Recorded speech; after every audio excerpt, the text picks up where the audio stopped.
Welcome back.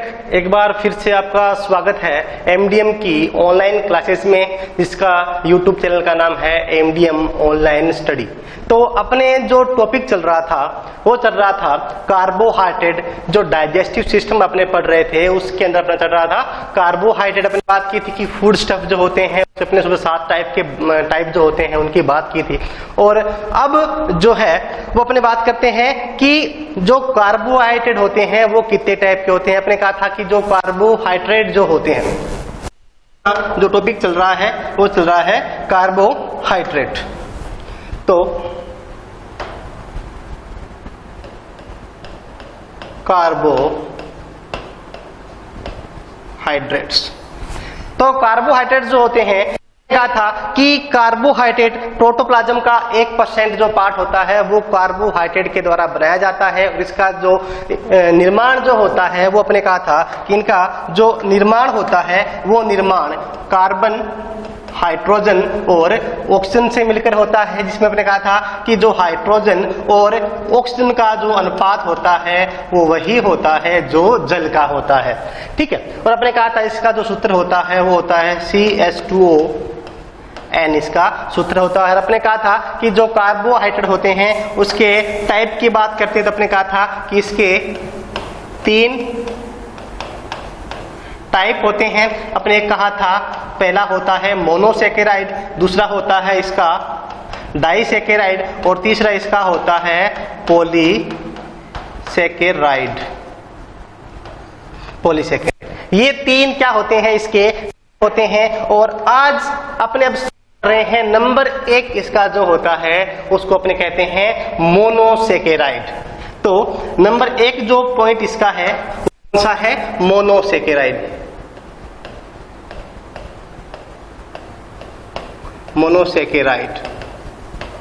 Monosaccharide को start करते हैं। तो मोनोसेकेराइड क्या होते हैं, तो मोनोसेकेराइड सिंपल टाइप की शुगर होती है जो वाटर सोल्यूबल होती है और इसके साथ साथ में स्वाद में ये कैसी होती है, मीठी होती है। अपना टॉपिक क्या चल रहा है, डाइजेस्टिव सिस्टम अपने बढ़ रहे हैं और फूड स्टफ के बारे में बात कर रहे हैं। और इसके अंदर कार्बोहाइड्रेट के अंदर पहला जो पार्ट है वो है मोनोसेकेराइड। और इसमें सबसे पहली बात क्या है, मोनोसेकेराइड के अंदर ये किस प्रकार के होते हैं। तो मोनोसेकेराइड जो होती है, नंबर 1 बात क्या है, ये सिंपल टाइप की शुगर होती है। सिंपल टाइप की शुगर होती है।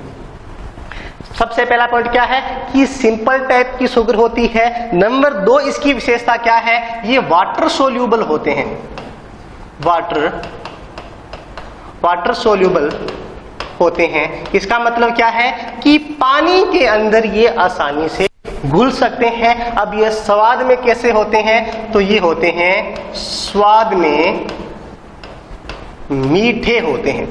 स्वाद में कैसी होती है, ये मीठी होती है। और इन्हें और अधिक सिंपल टाइप की शुगर के अंदर इनका हाइड्रोलाइसिस नहीं किया जा सकता है। यानी कि जो मोनोसेकेराइड होती है इनको अपने और ज्यादा नहीं तोड़ सकते हैं। या और भी इजी वर्ड में अगर मैं इसको कहूं तो अपने कह सकते हैं कि सबसे छोटे टाइप की ये कार्बोहाइड्रेट होती है, यानी कि इसके बाद में इसका और ज्यादा विखंडन नहीं किया जा सकता है। तो अपने कह सकते हैं कि ये क्या होती हैं, बिल्कुल सिंपल टाइप की शुगर होती हैं, वाटर सोल्यूबल होती हैं और स्वाद में कैसी होती है, ये मीठी होती है। और इन्हें और अधिक सिंपल टाइप की शुगर में जल अपघटित नहीं किया जा सकता है।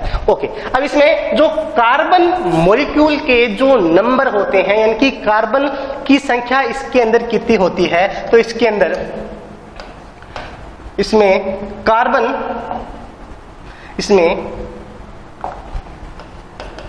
कार्बन एटम या कार्बन परमाणु की संख्या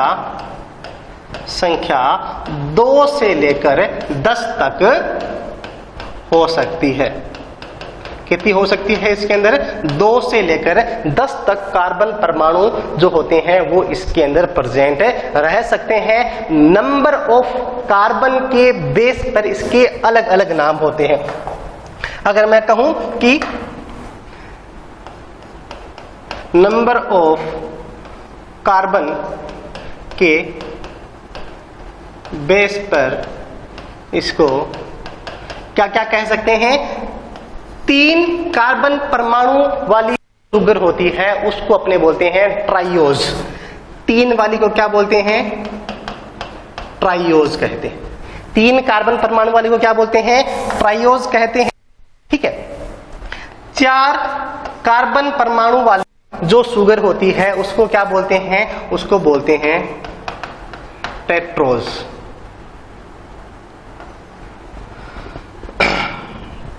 क्या बोलते हैं इसको, टेट्रोज।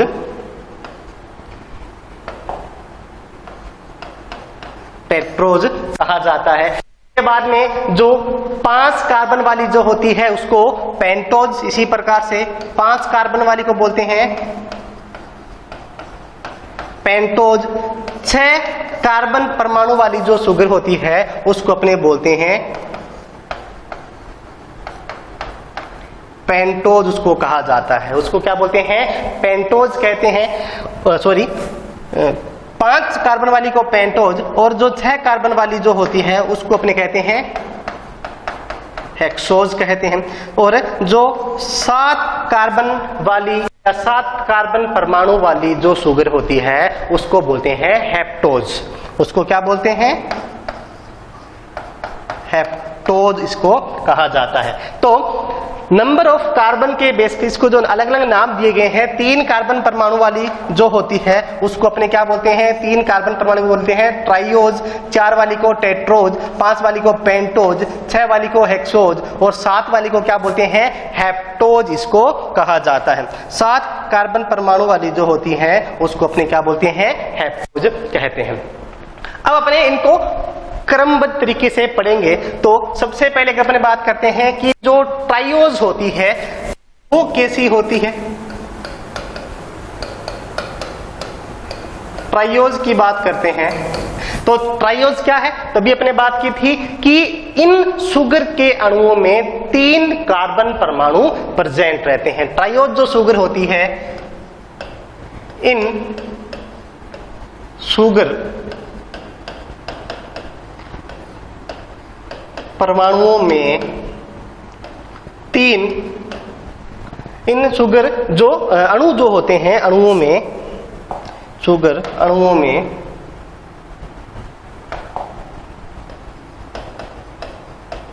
में कितने 3 कार्बन परमाणु या एटम प्रेजेंट रहते हैं। कितने प्रेजेंट रहते हैं, 3 कार्बन जो परमाणु होते हैं वो इनके अंदर प्रेजेंट रहते हैं। इसके बाद में अब इसके जो एग्जाम्पल हैं वो कौन कौन से हैं, तो एल्डोज और कीटोज। मैं एग्जाम्पल की बात करूं तो एल्डोज और कीटोज इसके एग्जाम्पल होते हैं। एल्डोज और कीटोज किसके एग्जाम्पल है, जो ट्राइयोज होती हैं इसके एग्जाम्पल है। अब यहां पर अपने को एक नोट में बात को ध्यान में रखना है, जो कंपटीशन की अगर अपने बात करते हैं तो वहां पर अपने लिए क्या हो सकती है, ये इंपॉर्टेंट हो सकती है। तो नोट में क्या ध्यान रखना है कि पेंटोज और जो हेक्सोज के रूप में सरलतम मीठी तथा घुलनशील मोनोसेकेराइड कार्बोहाइड्रेट के रूप में क्या की जाती है, फूड के द्वारा ग्रहण की जाती है। किसकी, पेंटोज एंड हेक्सोज। पेंटोज और हेक्सोज अभी अपने आगे जाएंगे तो इनके बारे में भी डिस्कस करेंगे। अभी अपने को क्या ध्यान में रखना है कि पेंटोज और जो हेक्सोज के रूप में, सिंपल हेक्सोज के रूप में हेक्सोज के रूप में सिंपल मीठी तथा घुलनशील, मीठी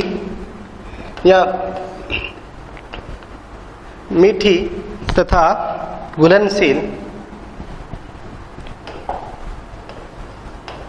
मीठी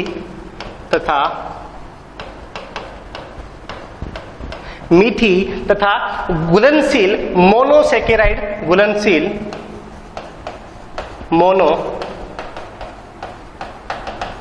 मोनोसेकेराइड कार्बोहाइड्रेट के रूप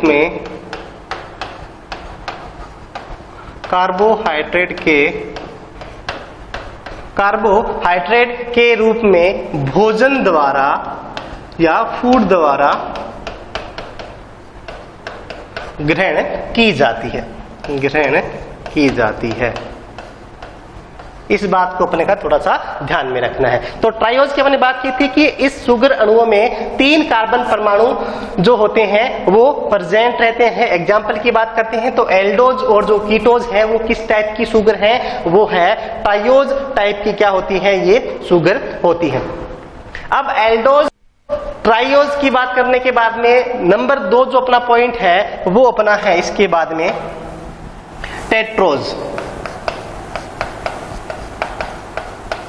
टेट्रोज की बात है तो इस प्रकार की शुगर अणुओं में 3 कार्बन परमाणु जो होते हैं वो 4 कार्बन परमाणु जो होते हैं वो प्रेजेंट रहते हैं। तो इस टाइप की शुगर में 4 कार्बन परमाणु प्रेजेंट रहते हैं। 4 कार्बन परमाणु क्या है, प्रेजेंट रहते हैं। ओके, इसके बाद में अब इसके एग्जाम्पल की बात करते हैं तो इरिथ्रोल और थ्रियोस इसके एग्जाम्पल है। इरिथ्रोल और थ्रियोस जो है वो किसके एग्जाम्पल, वो है टेट्रोज के एग्जाम्पल है। इनको अपने नॉर्मली आपको थोड़ा ध्यान में रखना है कि ट्रायोज क्या होती है, टेट्रोज क्या होती है। अगर बड़ा प्रश्न आएगा तो वो तो या तो आपसे पूछेगा हेक्सोज के अंदर ही पूछता है 2 नंबर का प्रश्न, और इससे अगर 4 नंबर का प्रश्न अगर अपने आता है तो वहां से आपको केवल जो मोनोसेक्राइड है वो कंप्लीट आपको पूछेगा कि मोनोसेक्राइड क्या होती है या कार्बोहाइड्रेट क्या होती है। तो अब टेट्रोज के बाद में अब नेक्स्ट जो अपना है पेंटोज। पेंटोज की बात करते हैं तो बिल्कुल इसी तरह पेंटोज नंबर 3 जो है वो है अपना पेंटोज। पेंटोज की बात करते हैं तो पेंटोज के अंदर क्या क्या विशेषताएं होती हैं, तो इस प्रकार की जो शुगर होती है, इस प्रकार की शुगर में 5 कार्बन परमाणु वाले जो कार्बोहाइड्रेट होते हैं वो प्रेजेंट रहते हैं। इस टाइप की शुगर में 5 कार्बन परमाणु वाले कार्बोहाइड्रेट्स प्रेजेंट रहते हैं।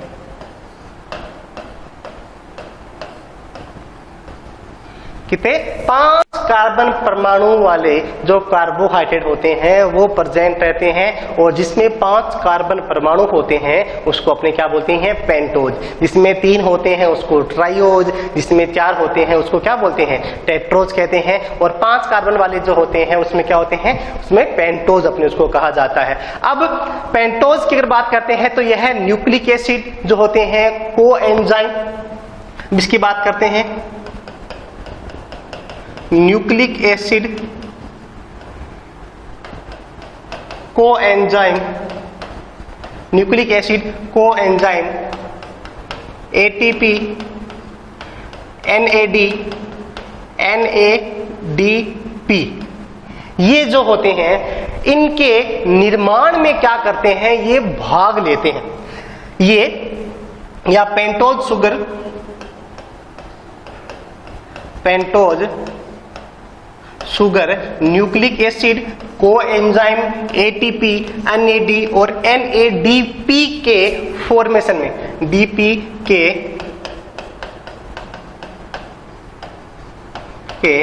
फॉर्मेशन में भाग लेते हैं। ठीक है, बात समझ में आई। ये नाम आपने सुने होंगे, न्यूक्लिक एसिड, जानते हो ना न्यूक्लिक एसिड, डीएनए और जो आरएनए होते हैं उनको अपने क्या बोलते हैं, न्यूक्लिक एसिड। एंजाइम जब पढ़ते हैं तो एंजाइम के साथ में एक और फैक्टर होता है जिसको अपने क्या बोलते हैं, को एंजाइम अपने कह सकते हैं। एक एटीपी जो होता है ये एनर्जी की जो फॉर्म होती है उसके रूप में प्रेजेंट रहता है। एनएडी और एनएडीपी जो होते हैं ये भी प्रेजेंट रहते हैं। अगर अपने बात करते हैं कि जो एनएडीपी और जो एनएडी है इनके नाम जो है वो नाम क्या क्या होते हैं, तो अगर अपने बात करते हैं तो NAD का जो नाम होता है उसको बोलते हैं निकोटिनेमाइड एडेनिन डाइन्यूक्लियोटाइड। जो NAD जो होता है इसका नाम क्या है, निकोटिनेमाइड एडेनिन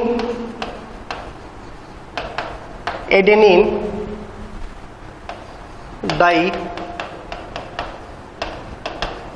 न्यूक्लियोटाइड इसका नाम होता है।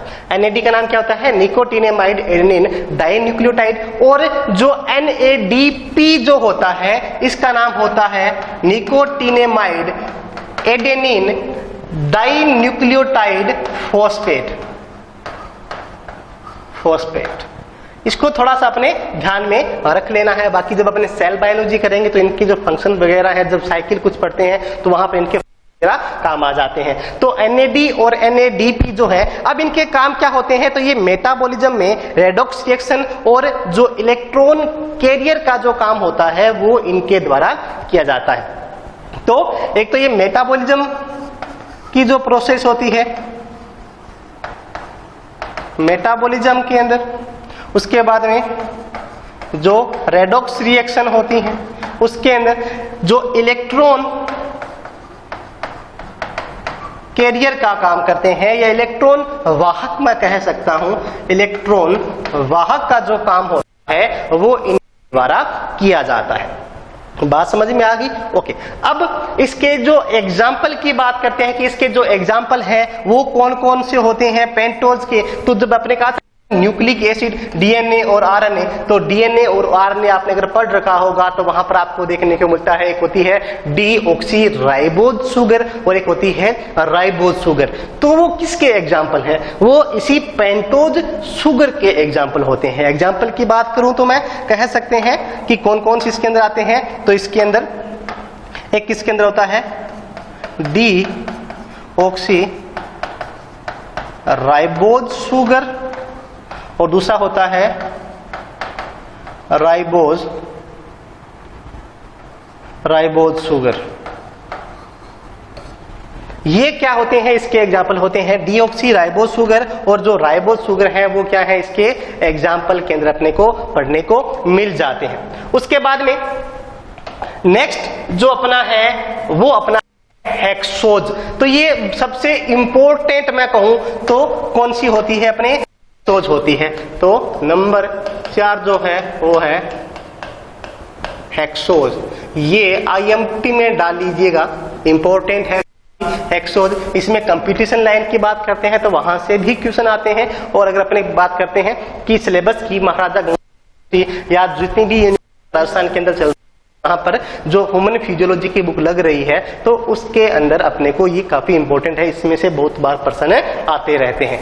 तो अब हेक्सोज की सबसे पहले तो की परिभाषा अपने कह सकते हैं कि किस प्रकार से होगी, या किसे अपने शुगर कह सकते हैं। तो 6 कार्बन परमाणु वाले जो यौगिक होते हैं वो किसके अंदर आते हैं, हेक्सोज के अंदर आते हैं।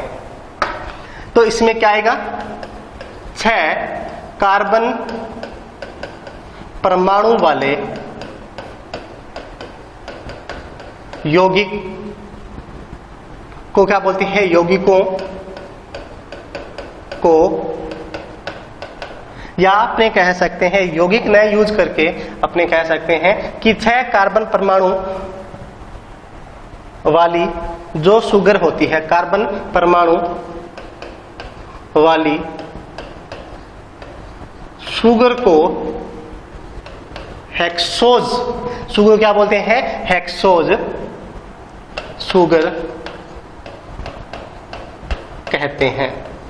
तो सबसे पहली बात इसमें क्या आ गई कि 6 कार्बन परमाणु वाले जो होंगे वो किसके अंदर आएंगे, वो हेक्सोज के अंदर आएंगे। अगर आपको वीडियो अच्छा लग रहा है, आपको मेरा पढ़ाया गया आपको समझ में आ रहा है तो प्लीज इसको लाइक कीजिए, इसको शेयर कीजिए और इसको सब्सक्राइब कीजिए, ताकि जैसे ही नया लेक्चर अपलोड होगा तो उसका जो नोटिफिकेशन है वो आपके पास आ जाएगा, और बेल आइकन दबाना नहीं भूलिएगा। तो हेक्सोज शुगर की बात कर रहे थे तो 6 कार्बन परमाणु वाली जो शुगर होती है उसको अपने क्या बोलते हैं, हेक्सोज शुगर कहते हैं। इसका जो सूत्र होता है, रासायनिक सूत्र होता है, वो होता है C6H12O6।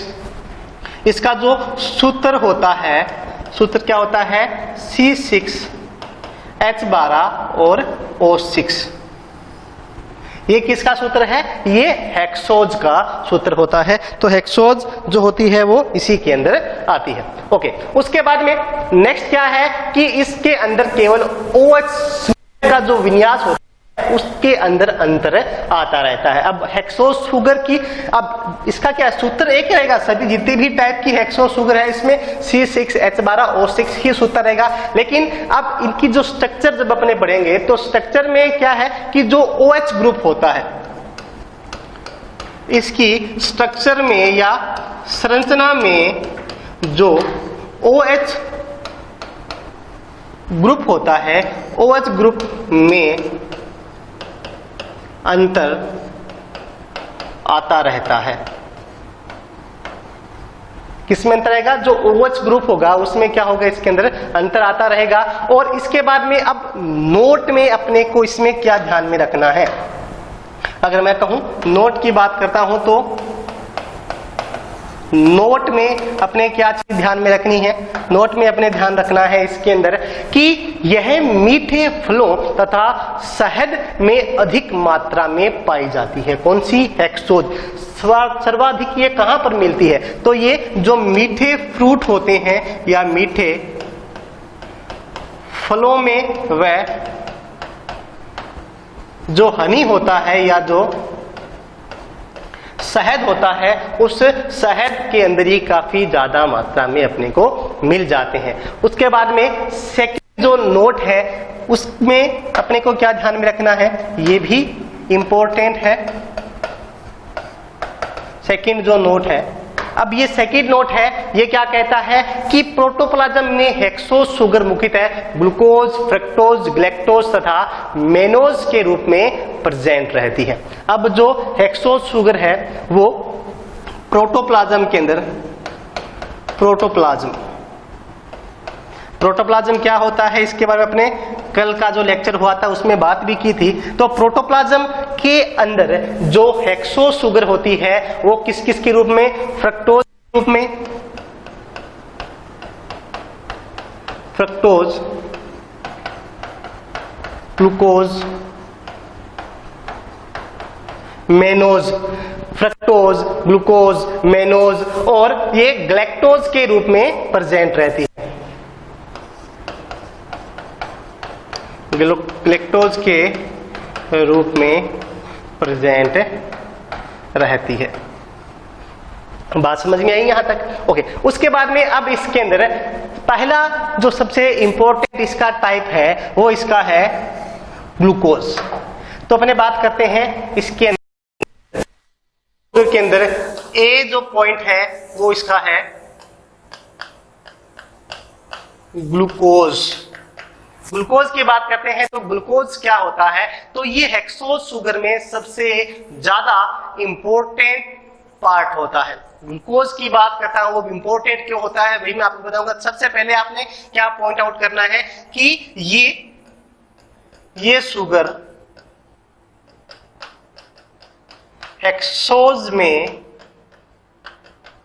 सबसे ज्यादा इंपॉर्टेंट होती है या महत्वपूर्ण होती है।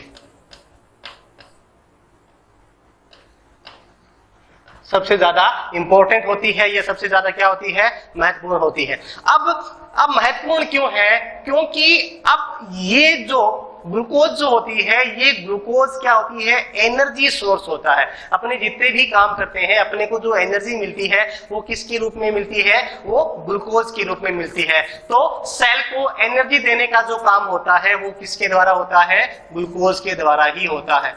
सेल को एनर्जी देने का काम ग्लूकोज के द्वारा किया जाता है। ओके उसके बाद में नेक्स्ट पॉइंट इसमें क्या है कि जो स्वतंत्र रूप से यह प्लाज्मा तथा प्रोटोप्लाज्म के अंदर प्रेजेंट रहती है। अगर ग्लूकोज की बात करते हैं तो ग्लूकोज जो है वो स्वतंत्र रूप में कहां पर प्रेजेंट रहती है, तो सेल प्लाज्मा जो होता है, प्लाज्मा प्लस जो प्रोटोप्लाज्म होता है, प्रोटोप्लाज्म में प्रेजेंट रहती है। कहां कहां प्रेजेंट रहती है, तो ये प्लाज्मा के अंदर, और प्रोटोप्लाज्म जो होता है उसके अंदर क्या है, स्वतंत्र रूप से ग्लूकोज जो होती है वो प्रेजेंट रहती है। इसके बाद में सबसे इंपॉर्टेंट या सबसे महत्वपूर्ण इसकी जो बात है वो बताऊं तो इसको भी अपने क्या है नोट में कर लेते हैं। ये भी कंपटीशन की बात करते हैं तो वहां पर अपने भी क्या हो सकता है, इंपॉर्टेंट हो सकता है। अब नोट में क्या है कि ग्लूकोज को प्रोटोप्लाज्म की रासायनिक फैक्ट्री का फ्यूल कहा जाता है। इसको क्या बोलते हैं, ग्लूकोज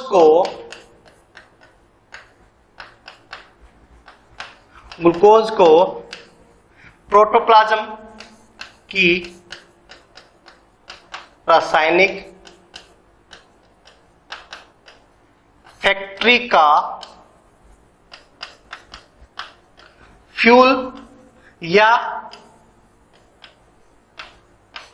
ईंधन कहते हैं।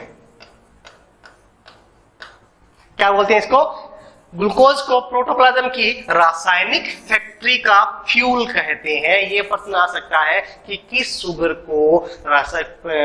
को प्रोटोप्लाज्म की रासायनिक फैक्ट्री फ्यूल कहा जाता है, तो अपना उत्तर क्या होना चाहिए, ग्लूकोज होना चाहिए। तो ग्लूकोज क्या है, प्रोटोप्लाज्म की रासायनिक फैक्ट्री जो है उसका फ्यूल का काम करता है। फ्यूल का काम क्यों करता है, अभी अपने बात की थी कि सेल को एनर्जी देने का जो काम होता है वो किसके द्वारा होता है, ग्लूकोज के द्वारा ही होता है। कि सेल जिस सोर्स के द्वारा एनर्जी लेती है वो कौन सा होता है, ग्लूकोज होती है, और वहीं से अपनी एनर्जी लेती है। और जितने भी सेल के अंदर फंक्शंस होते हैं वो किसके द्वारा किए जाते हैं, तो वो ग्लूकोज के द्वारा किए जाते हैं। इसके कारण इसको क्या बोलते हैं, फ्यूल। जैसे अपने घरों में गाड़ी होती है, बाइक होती है ना, तो उसमें अपने क्या डालते हैं, तेल डालते हैं। तेल डालने के बाद में उसको एनर्जी मिलती है और वो क्या है, भागने लग जाती है। तो उसी प्रकार हमारा शरीर जो किसके क्यों भाग रहा है, फ्यूल क्या मिल रहा है, ग्लूकोज जो है वो उसको फ्यूल के रूप में मिल रही है। अब एक और बात को इसमें नोट आउट अपने कर लेते हैं, वो भी थोड़ा ध्यान में रखने वाला है। एक और पॉइंट अपने नोट कर लेते हैं, ये बात भी अच्छी बात है इसमें। ये क्या है कि ग्लूकोज संयुक्त रूप से प्लांट में स्टार्च के रूप में और एनिमल के अंदर किसके रूप में, ग्लाइकोजन के रूप में प्रेजेंट रहती है। ये प्रश्न भी काफी सारे कंपटीशन में कई बार पूछा भी गया है और आगे भी पूछा जाएगा। तो अगर मैं बात करूं कि ग्लूकोज जो होती है वो प्लांट के अंदर किस फॉर्म में रिजर्व रहती है, ये रिजर्व प्रेजेंट रहती है। जैसे जैसे आवश्यकता है वैसे वैसे इसको कन्वर्ट कर लिया जाता है। तो प्लांट के अंदर ये किसके रूप में, स्टार्च के रूप में प्रेजेंट रहती है। और जो एनिमल होते हैं, एनिमल के अंदर ये किस फॉर्म में प्रेजेंट रहती है या किस रूप में प्रेजेंट रहती है, तो एनिमल के अंदर ये ग्लाइकोजन के रूप में प्रेजेंट रहती है, ग्लाइकोजन।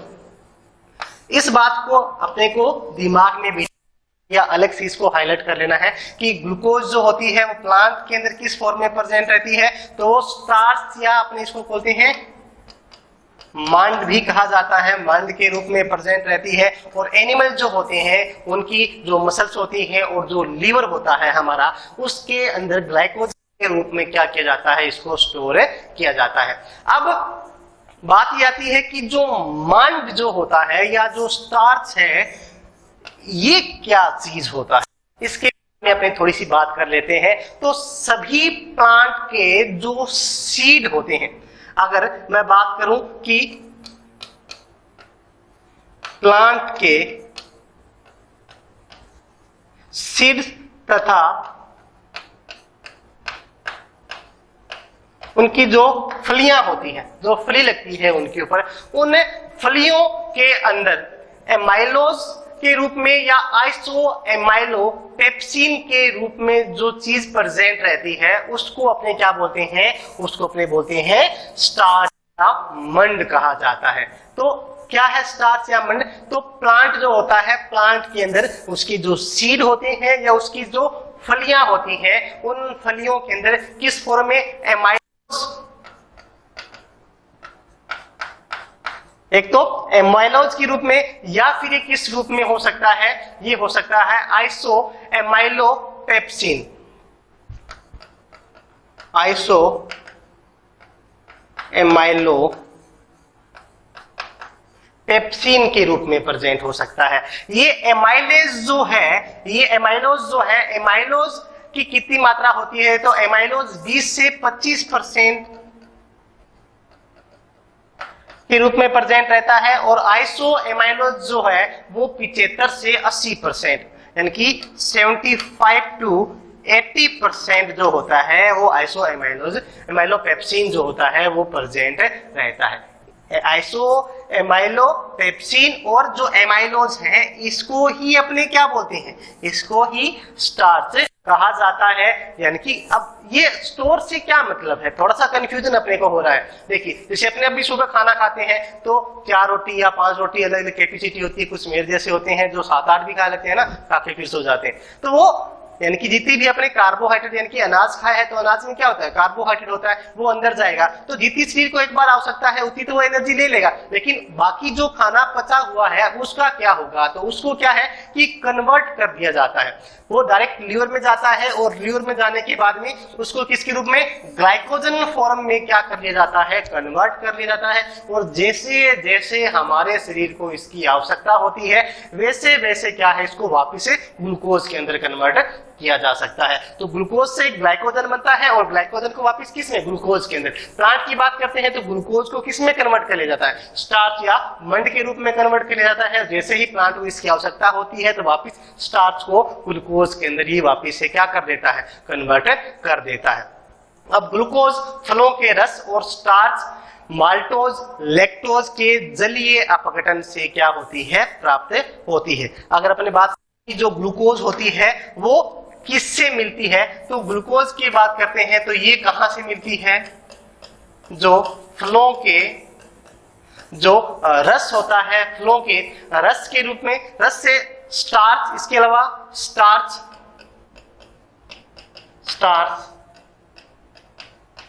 माल्टोज जो होता है, माल्टोज स्टार्च, माल्टोज लैक्टोज, इसके अलावा लैक्टोज के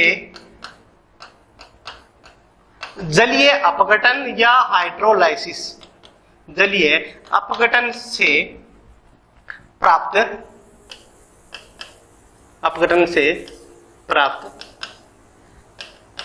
किया जाता है, अपघटन से प्राप्त किया जाता है। ठीक है, फलों के रस स्टार्च माल्टोज और लैक्टोज जो है आदि के जलीय अपघटन से क्या है, इसको प्राप्त किया जाता है। अब जो ग्लूकोज होती है, ग्लूकोज के 2 होते हैं या 2 फॉर्म होती है,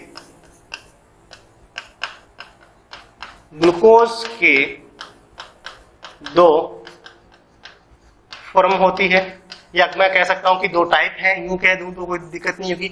एक इसका होता है अल्फा डी ग्लूकोज और दूसरा इसका होता है बीटा डी ग्लूकोज।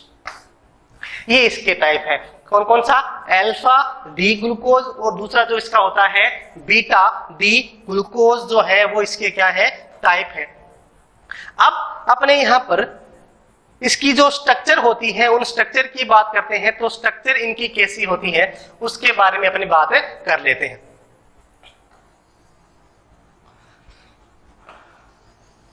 अब देखिए स्ट्रक्चर की बात करते हैं तो इसमें देखिए कि ये देखिए 3 वाले जो स्ट्रक्चर है, ये देखिए 3 कार्बन एटम, जिसको अपने क्या बोलते हैं, ट्राइओज कहते हैं। तो उसकी स्ट्रक्चर कैसी होगी, इस प्रकार देखिए, यहां पर ये रहा कार्बन नंबर 1, ये रहा कार्बन नंबर 2 और ये रहा कार्बन नंबर 3। जिस शुगर के अंदर कार्बन मॉलिक्यूल की संख्या कितनी होती है, 3 होती है, उनको अपने क्या बोलते हैं, ट्राइओज कहते हैं। और ट्राइओज की अपने बात की थी, तो ट्राइओज के अंदर ये स्ट्रक्चर की अगर बात करते हैं तो ये अपने कहते हैं कि एल्डोज की अपने बात की थी, एल्डोज है, कीटोज है, ये किसके टाइप है, ये ट्राइओज के टाइप है। तो इस प्रकार की जो स्ट्रक्चर होगी, अब इसको अपने आप अपनी कॉपी के अंदर इसका डायग्राम भी बना लीजिए, वहां पर जहां पर आपने ट्राइओज लिखा हुआ है, ट्राइओज की स्ट्रक्चर दिखेगी। दूसरा अपने बात की थी कि जिन शुगर के अंदर जो कार्बन परमाणु जो होते हैं उनकी संख्या 4 होती है, उनको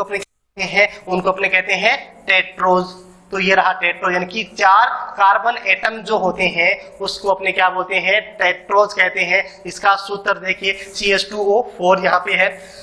अब इसकी स्ट्रक्चर की बात करते हैं तो इसमें कार्बन मॉलिक्यूल आप गिन लीजिए कितने हैं, एटम गिन लीजिए कितने हैं, 1 2 3 और ये देखिए 4। तो इसके अंदर 4 प्रेजेंट है। तो जो 4 कार्बन परमाणु वाली जो शुगर होती है उसको अपने क्या बोलते हैं, टेट्रोज कहते हैं। उसी प्रकार जो 5 कार्बन परमाणु वाली जो स्ट्रक्चर होगी, 5 कार्बन एटम, इसमें देखिए carbon number 1, carbon number 2, carbon number 3, carbon number 4 और कार्बन नंबर 5, इसको अपने क्या बोलते हैं, भी अपने बात की थी, पेंटोज जो शुगर होती है वो इसको कहा जाता है। उसके बाद में नंबर 6 अपने कहा था कि जो हेक्सोज जो होती है, हेक्सोज की अपने बात करते हैं तो ये देखिए 6 कार्बन एटम वाली जो स्ट्रक्चर होती है उसको अपने क्या बोलते हैं, हेक्सोज कहते हैं। इसमें देख लीजिए 1 2 3 4 5 और 6 कार्बन परमाणु जो है इसमें प्रेजेंट रहते हैं। उसी प्रकार 7 कार्बन परमाणु वाले जो स्ट्रक्चर होती है या जो शुगर होती है उसको अपने क्या बोलते हैं, हेप्टोज कहते हैं। और इसमें आप देख लीजिए कि number 1, number 2, number 3, number 4, number 5, number 6 और नंबर 7। तो ये जो सारे स्ट्रक्चर है, इन स्ट्रक्चर को आप बना लीजिएगा ताकि आपको थोड़ी आसानी हो जाएगी याद करने के लिए। ओके स्टूडेंट, तो आज अपने जिन चीजों के बारे में डिस्कस किया है थोड़ा सा अब तक अपने रिवाइज कर लेते हैं कि अपने आज क्या क्या चीजें पढ़ी हैं। तो अपने पढ़ा था कार्बोहाइड्रेट स्टार्ट किया, आपने कहा था कि मोनोसैकेराइड, तो अपने कहा था कि सबसे सिंपल टाइप की शुगर होती है, वाटर सोल्यूबल होती है, स्वाद में मीठी होती है और इनको और ज्यादा नहीं तोड़ा जा सकता है। उसके बाद में अपने कहा था कि जो कार्बन परमाणु जो इसके अंदर होते हैं मोनोसैकेराइड के अंदर, उसके बेस पे इसको अलग अलग नाम दिया गया है। जिसके अंदर 3 कार्बन परमाणु प्रेजेंट रहते हैं उसको क्या बोलते हैं, ट्राइओज कहते हैं। एग्जांपल की बात करते हैं तो एल्डोज, कीटोज। उसके बाद में अगर 4 कार्बन परमाणु उसको बोलते हैं टेट्रोज। इसके एग्जांपल जो है वो इरिथ्रोल और थ्रियोस इसके एग्जांपल है। उसके बाद में नेक्स्ट अपने करते हैं पेंटोज की। तो इस टाइप की जो शुगर होती है इसमें 5 कार्बन परमाणु प्रेजेंट रहते हैं। और अपने बात की थी कि ये जो पेंटोज शुगर होती है वो एग्जाम्पल की बात करते हैं तो डीऑक्सी राइबोज शुगर और जो राइबोज शुगर होती हैं वो उसके रूप में ये प्रेजेंट रहता है। ओके, उसके बाद अपने बात हेक्सोज शुगर, तो 6 कार्बन परमाणु वाली जो शुगर होती है उसको हेक्सोज शुगर कहते हैं। इसका सूत्र C6H12 होता है। और अपने कहा था कि जितनी भी हेक्सोज शुगर होती हैं उनका सूत्र सेम ही रहता है, लेकिन केवल जो OH ग्रुप जो होता है उस OH ग्रुप की जो फॉर्म होती है वो फॉर्म क्या होती रहती है, चेंज होती रहती है। और ये मीठे फलों के अंदर और जो हनी होता है उसके अंदर प्रेजेंट रहती है। इसका पहला जो एग्जांपल था अपने बात की थी ग्लूकोज की, तो ग्लूकोज ज्यादा इंपॉर्टेंट पार्ट भी है। तो अपने कहा था कि इसमें शुगर हेक्सोज शुगर में सबसे ज्यादा इंपॉर्टेंट होती है क्योंकि ये सेल को क्या करती है, एनर्जी देने का काम करती है। प्लाज्मा प्रोटोप्लाज्म में प्रेजेंट रहती है। और अपने कहा था तो क्या बोलते हैं, ग्लूकोज को प्रोटोप्लाज्म की रासायनिक फैक्ट्री का फ्यूल कहा जाता है या ईंधन कहा जाता है। इसके बाद में ये सारी क्या है, इसकी स्ट्रक्चर है। तो आज के लिए अपने इतना ही पढ़ेंगे। कल जब अपने आएंगे तो कल इसके बाद में अपने जो फ्रक्टोज शुगर है और ग्लैक्टोज है और जो मेनोज शुगर है मोनोसैकेराइड के अंदर, उसके बारे में बात करेंगे। इसके अलावा जो डाइसैकेराइड है उसके बारे में अपने बात करेंगे। तो आप लोगों का बहुत बहुत धन्यवाद वीडियो देखने के लिए। और अगर आपको पसंद आया है तो आप इसको लाइक जरूर कीजिएगा, इसको शेयर कीजिए और हमारा जो चैनल है उसको सब्सक्राइब जरूर कीजिएगा ताकि आपको लगातार जो नोटिफिकेशन है वो मिलते रहे। बहुत बहुत धन्यवाद।